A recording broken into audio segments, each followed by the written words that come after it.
안녕하십니까. 좋은 안식일입니다. 윤철호 집사님 종종 찬양하면 좋겠습니다. 찬양을 통해서 우리 모든 성도님들이 은혜 받을 수 있을 것이라고 확신합니다.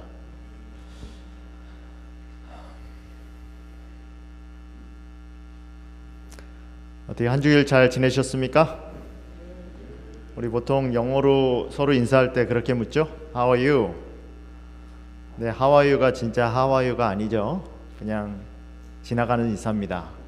How are you? 했는데 내가 사실은 지난주에 이렇게 일하기 시작하면 상대방이 곤란해해요. 그냥 Hi예요.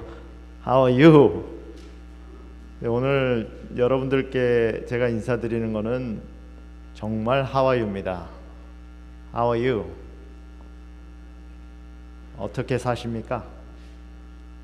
어떻게 생활하십니까? 지난 한 주일 동안 혹시 넘어지신 적은 없으십니까? 오늘 안식일 이 자리가 오기까지 참 힘든 여정을 겪지는 않으셨습니까? 오늘 이 안식일 우리가 가지고 있었던 모든 부족함과 모든 아픔과 상처가 우리 하나님 앞에서 온전히 회복되고 하나님께서 주시는 위로와 평안으로 채워지기를 간절히 바랍니다. 오늘은 요한복음을 여러분들과 함께 나누는 37번째 시간입니다. 오늘 말씀의 제목은 믿음과 불신의 경계라고 잡았습니다. 여러분, 신앙이라는 것은 경계를 분명히 하는 것입니다. 하나님의 영역과 나의 영역의 경계를 분명히 하는 것입니다. 하나님이 하실 일과 내가 해야 될 일의 경계를 분명히 아는 것입니다. 내가 해야 될 일을 하나님이 나서서 해야 될 일로 생각하며 하나님께 떼쓰지 않는 것입니다. 하나님의 하실 일을, 하나님의 영역을 마치 나의 영역인 양 하나님을 조종하려 들지 않는 것입니다. 신앙이라는 것은 경계를 분명히 아는 겁니다. 하나님이 일하시는 경계를, 하나님이 주장하시는 경계를, 하나님이 역사하시는 경계를 넓혀가는 것, 그것을 우리는 복음화라고 부릅니다. 하나님의 경계가 줄어들고 하나님의 영역이 좁아지고 하나님이 역사하실 곳에 사단이 역사하는 것을 우리는 세속화라고 부릅니다. 다시 말해서 하나님을 믿는다는 것은 하나님의 경계를 넓혀가는 것입니다. 여러분, 요한복음 12장, 오늘 우리가 본문을 끝으로 마치는 이 장면은 예수님이 사역을 마치시는 장면입니다. 여러분, 요한복음은 크게 두 분류로 나눠져 있습니다. 1장부터 12장까지는 예수님의 사역을 가리킵니다. 보통 퍼블릭 미니스트리라고 부르지요. 예수님이 공중을 상대로 한 3년 반간의 3년 6개월간의 사역을 12장까지 서술합니다. 그리고 13장부터 21장까지는 더 이상 퍼블릭 미니스트리를 하지 않습니다. 공중 봉사를 하는 것이 아니라 제자들과 프라이빗 미니스트리를 하죠. 제자들과만 교통하십니다.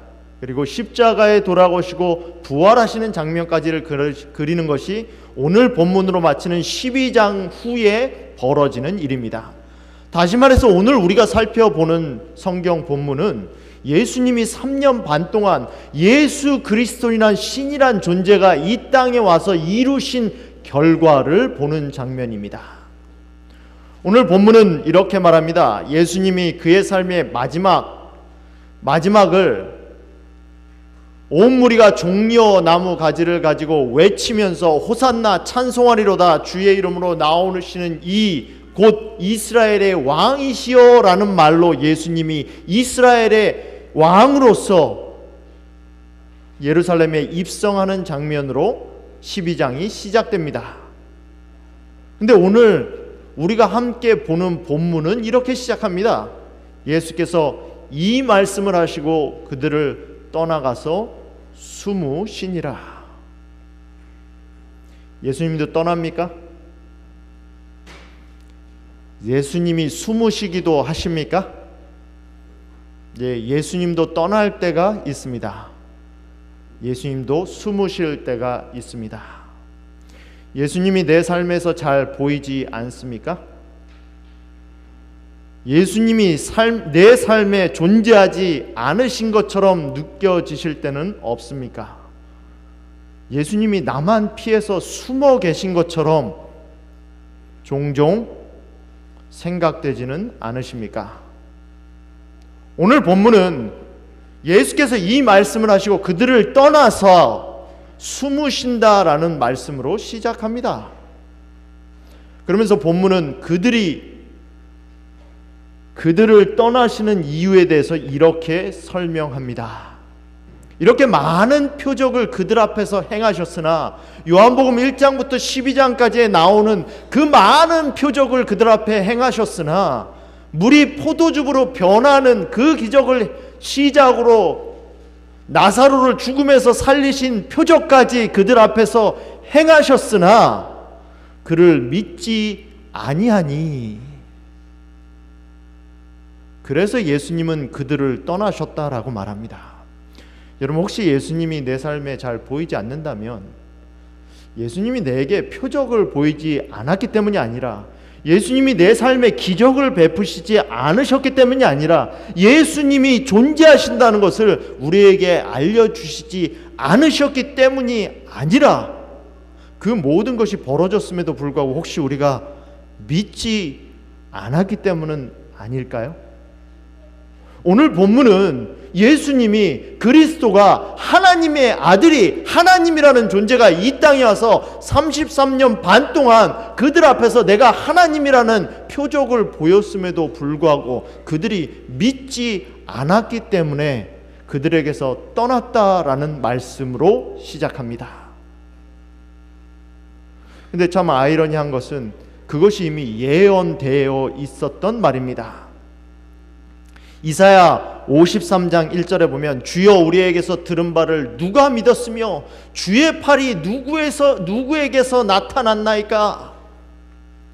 이스라엘에게 수많은 기적과 권능을 베푸셨음에도 불구하고 끝까지 하나님을 저버리는 이스라엘 민족을 보면서 이사야가 외치죠. 주여 우리에게서 들은 바를 누가 믿었으며 주의 팔이 누구에게 나타났나이까.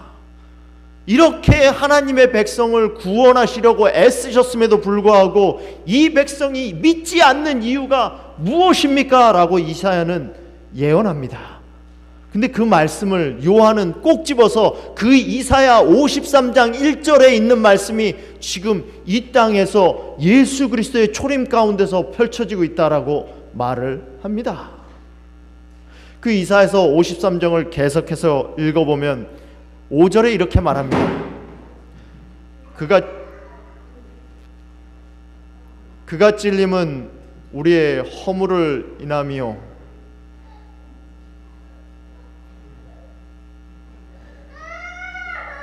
아이고 우리 애기가 아파서 어떡하죠?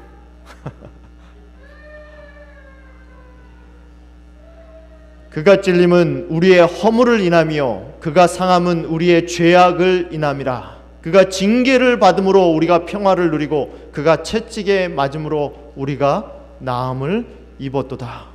여러분, 이사야는 이사야 53장 1절에 그렇게 많은 표적을 베풀었음에도 불구하고 이 백성이 믿지 않습니다 라는 한탄을 하면서 예수 그리스도께서 우리 앞에서 어떠한 일을 행하실지에 대해서 말씀하십니다.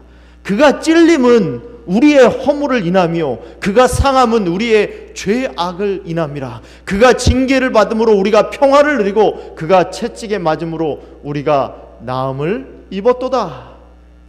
우리는 다 양 같아서 그릇 행하여 각기 제 길로 갔거늘 여호와께서는 우리 무리의 죄악을 그에게 담당시키셨도다.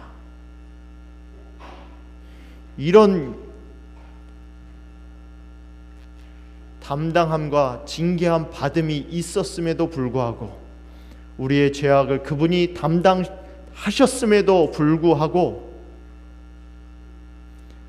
혹시 우리는 아직도 무언가 더 표적이 필요하다고 하나님께 말씀하고 계시지는 않습니까?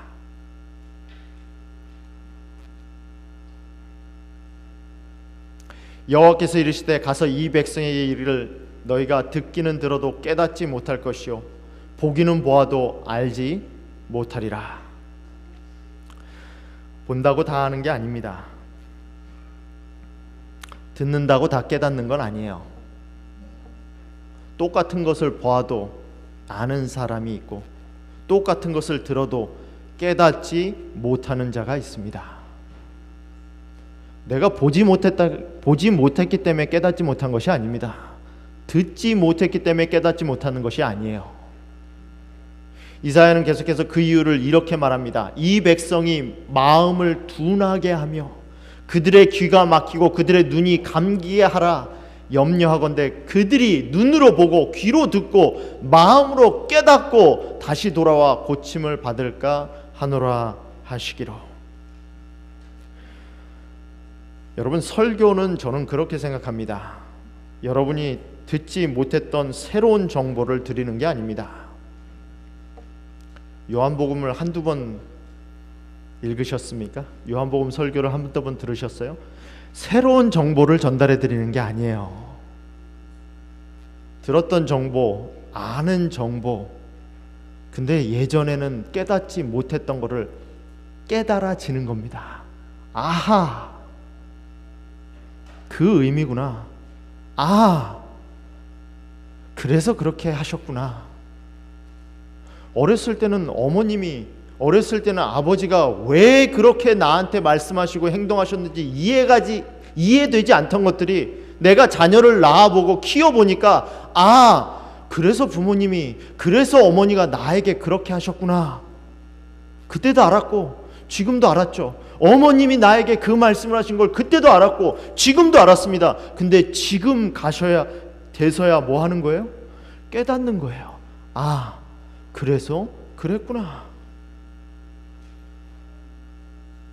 오늘 이사야는 우리가 예수 그리스도의 표적을 깨닫지 못한 것은 우리의 마음이 둔하기 때문이라고 말합니다. 우리가 귀를 막고 있기 때문이라고 말을 해요.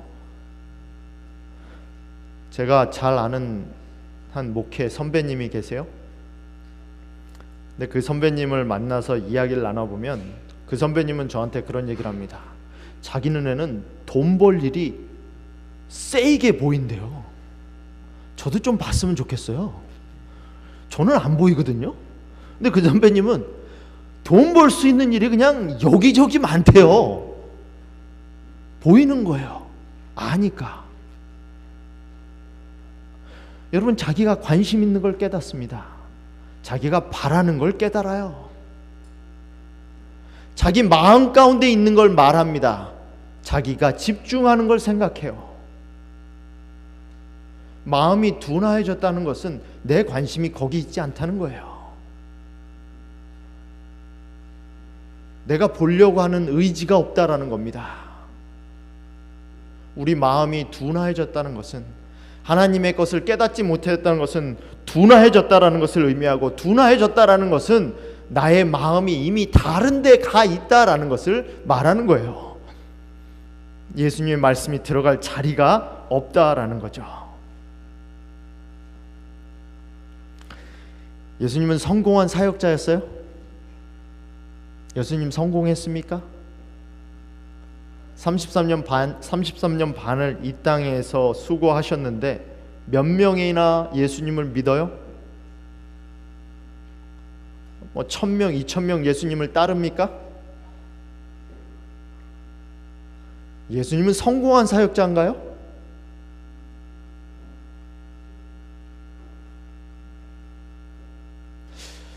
성공을 어떻게 정의하느냐, 성공을 누가 정의하느냐에 따라서 달라지겠죠?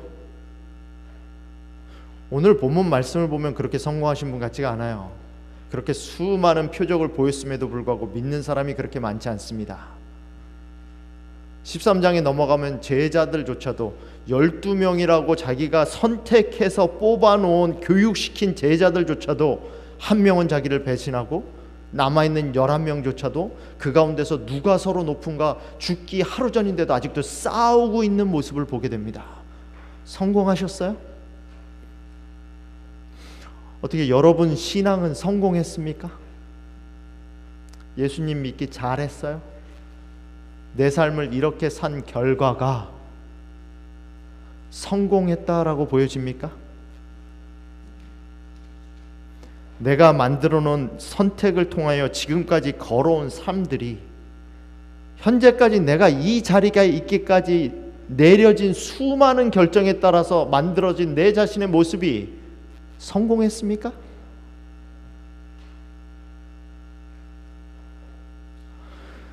세상의 눈으로 보기에는 예수님은 성공한 사람이 아니에요. 실패했다고 해도, 제가 예수님이었으면 아마 디프레션에 빠졌을 거예요. 그러지 않겠어요? 하나님의 자리를 버리고 보좌를 버리고 이 땅에 왔는데 한 명도 제대로 된 제자가 없어요. 우울하지 않겠어요?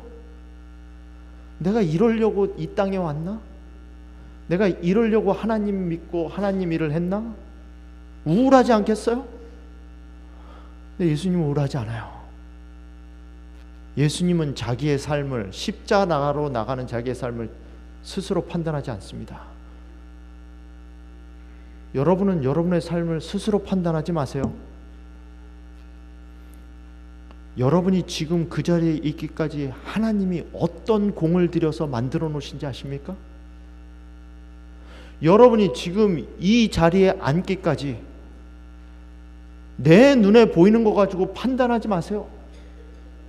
눈에 보지 않는 수많은 고비고비에서 하나님이 어떤 사람을 어떻게 보내셔서 여러분을 이 자리까지 앉게 하신지 아십니까? 함부로 판단하면 안 돼요. 세상의 눈으로 내 신앙의 성공 여부를 판단하지 않기를 바랍니다.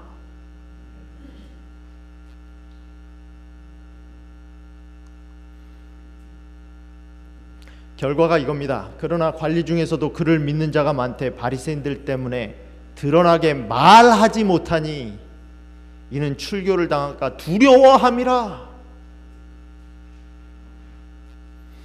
언제 두려워하죠? 언제 두려워합니까? 여러분, 사람은 내가 가졌다라고 생각할 때 두려워해요. 내가 잃을 게 있다라고 생각할 때 두려워합니다. 언제 암을 두려워하죠? 이제 막 사형 선고당해서 죽을 거 앞에 있는 사람이 암 선고 진단받았다고 두려워합니까? 건강하다고 생각하는 사람이 암에 걸렸을 때 두려워해요. 언제 두려워하죠? 사람은 내가 뭔가 가지고 있다, 내가 이루었다, 잃을 게 있다라고 생각할 때 두려워해요. 뺏길 게 있다라고 생각할 때 두려워해요. 내가 이뤄놓은 게 있다라고 생각할 때 그때 두려워해요. 하나님을 믿는다라고 말도 못해요. 관리 중에서도 믿는 사람이 많았지만 말도 못합니다. 왜? 뺏길까 봐 두려워서. 여러분, 우리가 왜 신앙을 말하지 못하죠? 왜 신앙대로 주장하지 못하고 살지 못합니까? 그렇게 하면 나에게 뺏길 것이 있다라고 생각할 때 그렇게 못 살아요. 내가 그 한마디 하면 내가 손해볼 게 있다라고 생각할 때 그렇게 못해요. 그거 다 허상이에요. 다 템퍼럴입니다. 내가 가졌다고 생각하는 것 한순간이에요. 내 거라고 생각하는 거 한순간입니다. 그거 뺏길까봐 두려워서 말 못하고 있는 거예요. 그거 뺏길까봐 무서워서 행동하지 못하는 거예요.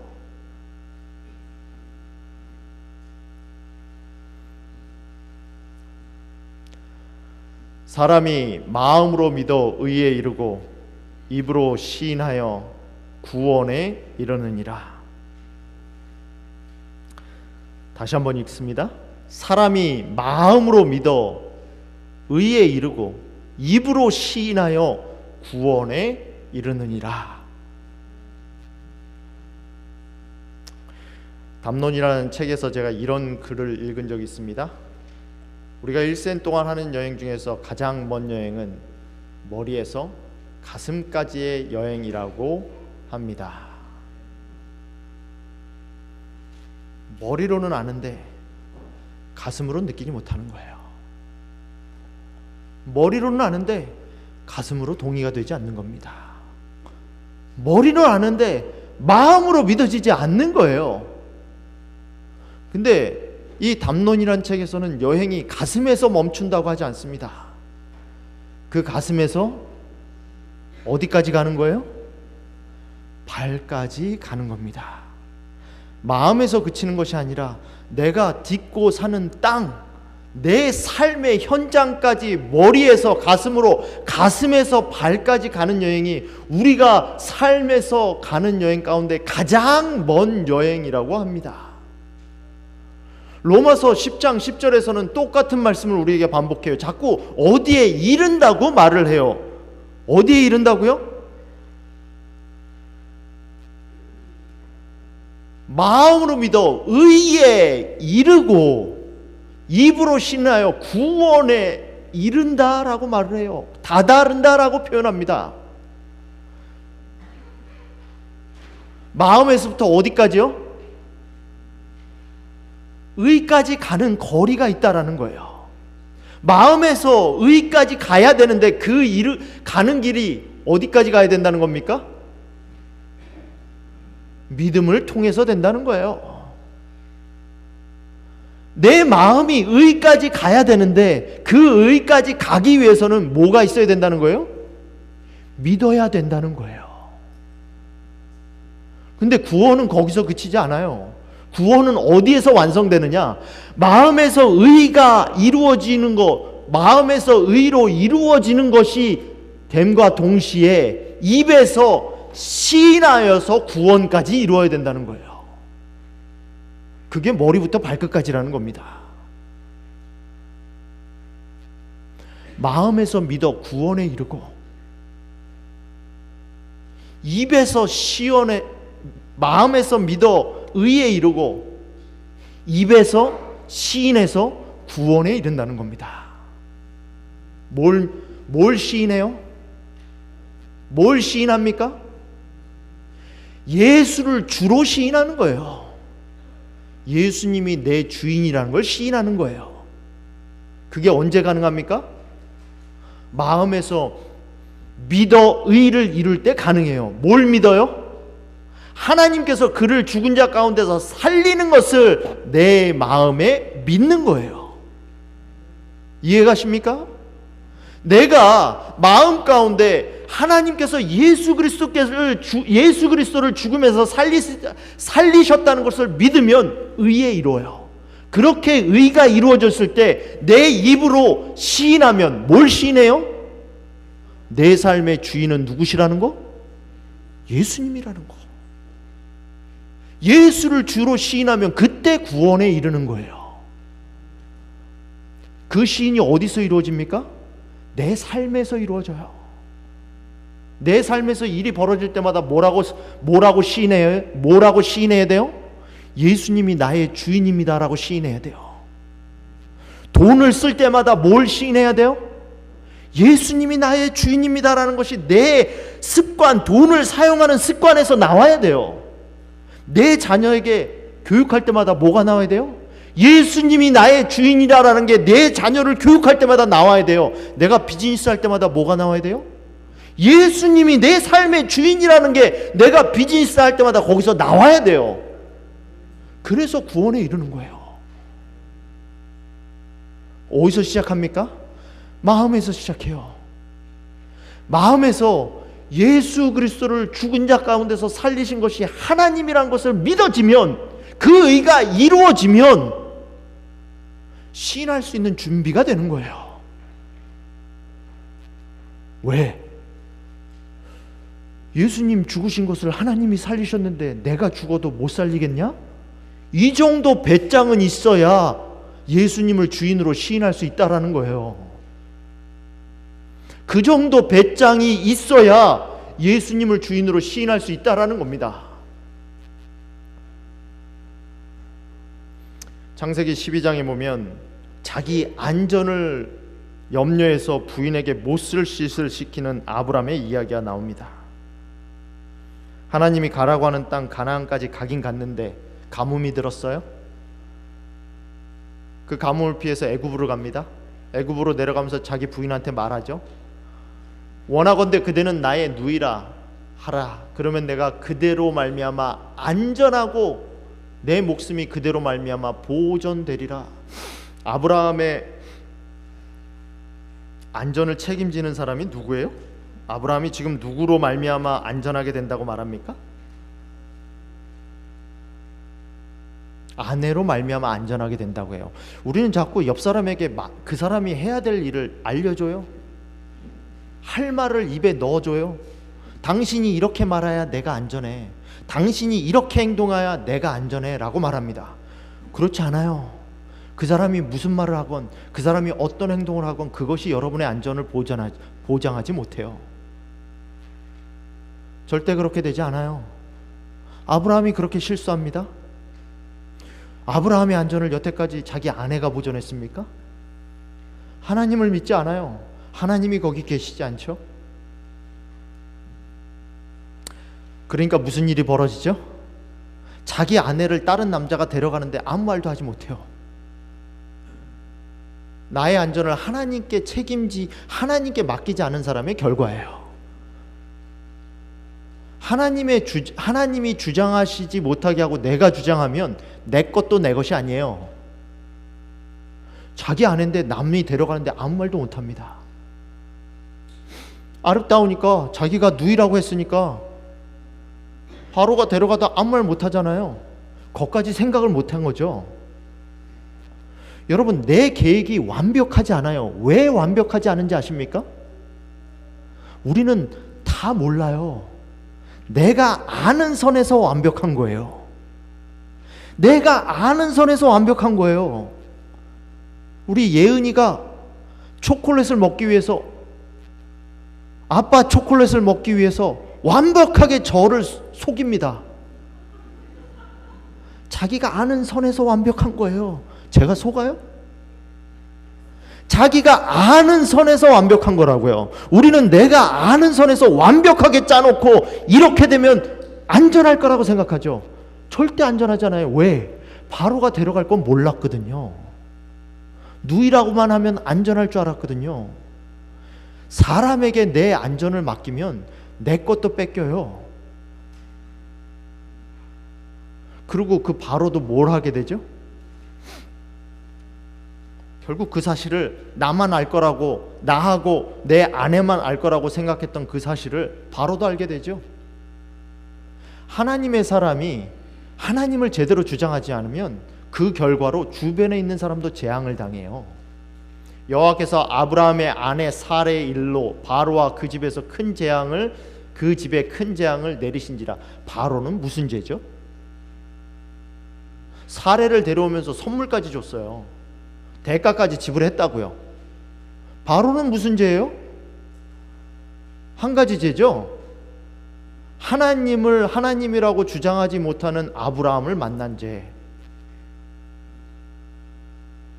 하나님을 믿는 사람이 하나님을 믿는 신앙을 제대로 주장하지 못하면 옆에 있는 사람까지 재앙을 당해요. 바로가 아브라함을 불러 이르되 어찌하여 나에게 이렇게 행하였느냐. 이거 얼마나 창피한 노릇입니까? 목사가 사기쳐놓고 당신 목사라며. 그냥 사기친 것도 창피한데 당신 하나님 믿는 사람이라며. 그 말 아니에요 지금? 바로가 아브라함을 불러 이르되 내게 어찌하여 이렇게 행했느냐. 당신 하나님 믿는 사람이라며. 여러분, 하나님 믿는 사람이 하나님을 제대로 시인하지 않으면 이런 일이 벌어져요. 아브라함이 거기서 교훈을 배우죠. 그래서 다음부터는 상의하지 않습니다. Finally, 아브라함이 더 이상 아내랑 상의하지 않아요. 그의 삶에서 가장 중요한 결정을 할 때. 무슨 결정? 이삭을 바치라는 결정을 할 때. 창세기 22장에 하나님이 아브라함 보고 이삭을 바치라고 그래요. 예전처럼 쪼르르 사례한테 달려가서 상의합니까? 이거 어떻게 해야 되지? 상의하지 않아요. 아내에게 안전을 맡기지 않죠. 상의하지 않아요. 스스로 행하죠. 번제 드리러 갑니다.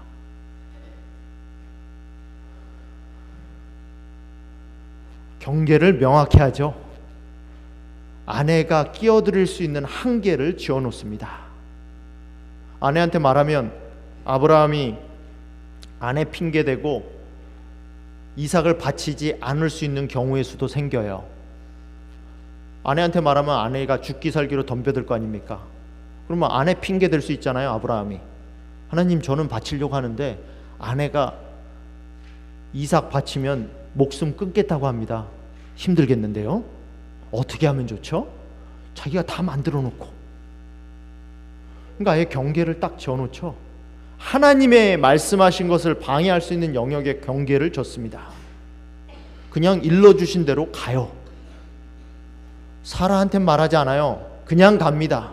거기 가서도 경계를 명확히 하죠. 그 종들에게, 이에 아브라함이 종들에게 이르되 너희는 나귀와 함께 여기서 기다리라. 종들이 이삭을 잡는 모습을 보면 뭐 할 수 있어요? 아니 우리 주인이 미쳤나? 아들을 죽이려고 해? 아니 말리지 않아도 적어도 그것을 보면서 동의하지는 않을 거 아니에요. 그러니까 뭐라고 해요? 방해가 될 수 있는 모든 것들은 어디다 놓습니까? 산 아래에다 놓고 와요. 경계를 명확히 하죠. 하나님이 주인이신 것을 명확히 합니다. 신앙이라는 것은 하나님이 일하실 수 있는 경계를 명확히 하는 거예요. 그게 뭐예요? 그게 신앙이에요. 불신과 믿음의 차이가 거기에 있습니다. 하나님이 일하실 수 있는 자리를 명확히 하는 것. 마치 요셉이 자기를 유혹하는 보디발의 아내 앞에서 경계를 명확히 하지 않습니까? 그 자리에 하나님의 임재가 있다는 걸 보면서 내가 어찌 이 큰 악을 행하여 하나님께 죄를 지으리까? 보디발의 아내는 하나님이 보이지 않아요. 보디발의 아내는 간음하기 위해서 아무도 없는 장소에서 요셉을 유혹하죠. 근데 요셉은 넘어가지 않습니다. 왜? 하나님이 임재하신다는 것을 분명히 알기 때문에 경계를 분명히 하는 거죠. 내 삶은 내 삶이 아니라 하나님께서 주장하는 삶입니다. 그걸 어떻게 하나님 앞에서 득지하겠습니까? 그렇게 경계를 명확히 하니까 이 요셉을 통해서 하나님은 하나님의 백성을 살리기 위한 경계를 설정하세요. 요셉의 슬하로 모든 사람을 모으시죠. 요셉은 결국 자기의 삶을 왜 이렇게 인도하셨는지를 깨닫습니다. 뭐라고 합니까? 당신들이 나를 이곳에 팔았다고, 형님들이 날 이곳에 팔았다고 근심하지 마소서, 탄탄하지 마소서. 그게 하나님의 뜻이 아니에요. 하나님의 뜻은 생명을 구원하시려고 나를 당신들보다 먼저 보내셨나이다. 여러분, 요셉이 피해의식에 사로잡혀서 연민 가운데 빠져서 그의 삶을 살았다면 이런 해석이 가능하겠습니까? 내가 피해자다, 형한테 팔려온 피해자다, 나는 하나님께 열심히 살았는데 감옥에 갇힌 피해자다, 하나님은 왜 나를 버려놓으시나, 그런 연민으로 자기의 삶을 살았다면 이런 해석이 가능하겠냐고요. 불가능하죠. 경계가 명확하니까 하나님이 자기에게 왜 시련을 주셨는지에 대한 해석이 나오는 거예요. 뭐 하기 위해서? 생명을 구하려고 나를 당신들보다 먼저 보내셨나이다. 내가 감옥에 갇힌 게 가치가 있었다. 내가 노예로 팔려온 게 가치가 있었다. 나의 인생에서 가장 바닥까지 떨어진 그 경험이 뭐가 있었다? 가치가 있었다. 인생에 명확한 경계를 그어놓은 사람이에요. 경계를 명확히 그는 사람일수록 뭐예요? 하나님께서 더 크게 쓰세요.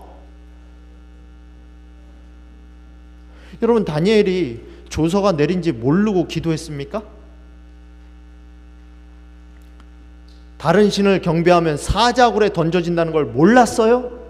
알았어요. 근데 왜 기도했죠? 다니엘은 지금 이들이 무엇을 공격하는지 알았어요. 다니엘 가지고 다른 거 가지고는 시비 걸 게 없으니까, 하나님을 믿는 신앙 외에는 공격할 게 없으니까 하나님을 믿는 신앙을 공격하는 거예요. 그런데 이건 뭐예요? 피해서 될 일이 아니에요. 타협해서 될 일이 아니에요. 하나님을 믿는 것은, 하나님을 주인으로 섬기는 것은 타협해서 될 일이 아니에요. 누군가 나의 신앙에 대해서 의문을 제시한다면 그건 명확하게 알려줘야 돼요. 대답해줘야 돼요. 그래서 다니엘은 기도한 거예요.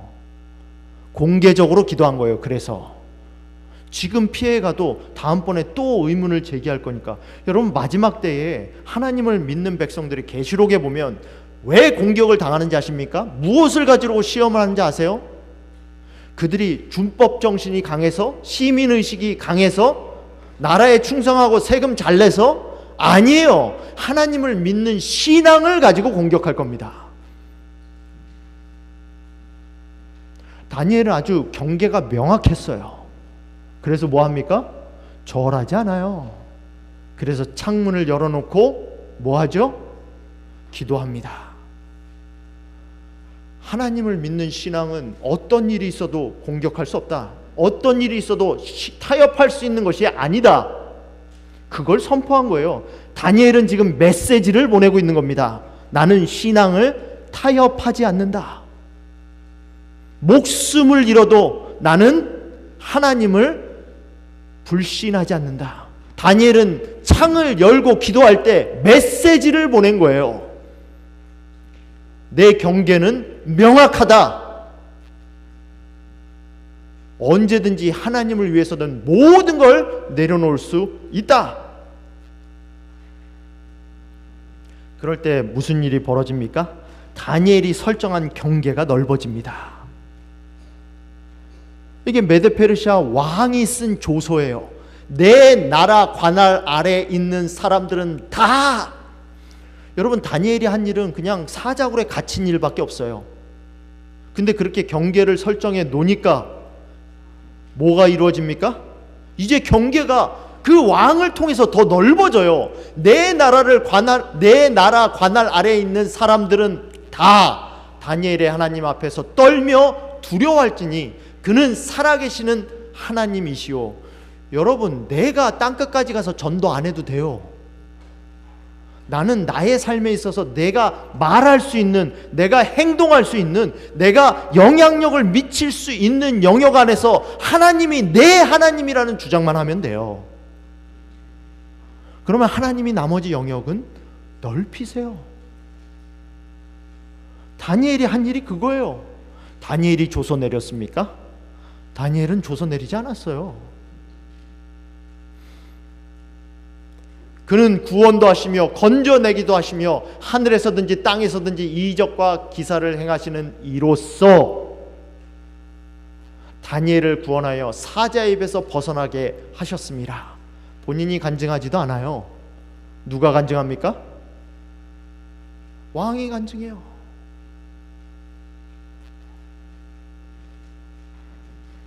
때때로 내가 억울하게 핍박을 받아서 신문에 좀 나와도 괜찮아요.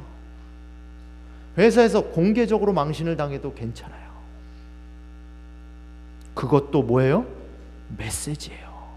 내 아이가 신앙 때문에, 원칙 때문에 학교에서 좀 따돌림을 받아도 괜찮아요. 그것도 뭐예요? 메시지예요. 오히려 뭐 해야 돼요? 자랑스럽게 생각해야 돼요. 넌 오늘 하나님을 알린 거야. 그거 감싸려고 하지 말고, 과보호하려고 하지 말고 외치라고 하셔야죠. 안식일에서 못합니다. 다른 날로 바꿔주세요. 그것도 메시지예요. 나는 안식일에서 시험 못 봅니다. 다른 날로 바꿔주세요. 그것도 메시지라고요. 경계를 명확하게 하셔야 돼요. 경계를. 그게 불신과 믿음의 경계라는 거예요. 오늘 본문은 그들이 이렇게 행동한 이유에 대해서 이렇게 설명합니다. 그들은 사람의 영광을 하나님의 영광보다 더 사랑하였더라. 여러분, 하나님을 사랑 안 해서 하나님을 저버리는 게 아닙니다. 신앙한다는 것이 가치 있는 것을 몰라서 저버리는 게 아니에요. 그거보다 세상을 조금 더 사랑하는 거예요. 그거보다 세상을 조금 더 가치 있다라고 생각하는 겁니다. 그거보다 세상이 조금 더 낫다라고 생각하는 거예요. 하나님을 사랑하지 않기 때문에, 하나님을 믿는 신앙이 가치 없다라고 생각하기 때문에 버리는 사람은 존재하지 않습니다. 그것보다 조금 더 세상을 사랑할 뿐이에요. 사랑하는 메릴랜드 중앙교회 성도 여러분,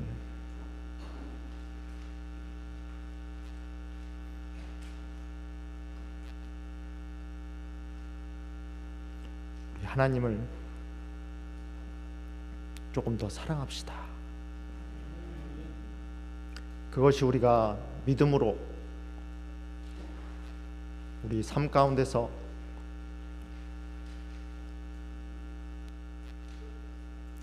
예수님을 우리의 주인으로 시인할 수 있는 유일한 길이라고 생각합니다.